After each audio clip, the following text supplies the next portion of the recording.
أعوذ بالله من الشيطان الرجيم சபிக்கப்பட்ட ஷைத்தானை விட்டு அல்லாஹ்விடம் நான் பாதுகாப்பு தேடுகின்றேன். الذي أحسن كل شيء خلقه وبدأ خلق الإنسان من طين அவன் படைத்த எந்த ஒரு பொருளையும் அழகாகவே படைத்துள்ளான். அவன் களிமண்ணிலிருந்து மனிதனை படைக்கத் தொடங்கினான். ثم جعل نسله من سلالة من ماء مهين பின்னர் அவனுடைய சந்ததிகளை அற்பமான நீரை போன்ற ஒருவித சத்திலிருந்து படைத்தான்.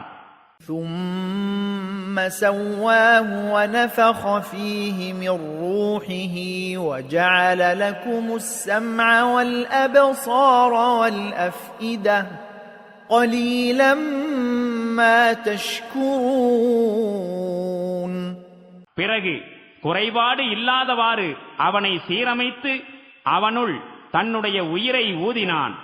மேலும் உங்களுக்கு காதுகளையும் இதயங்களையும் கொடுத்தான். நீங்கள் மிக குறைவாகவே நன்றி செலுத்துகின்றீர்கள்.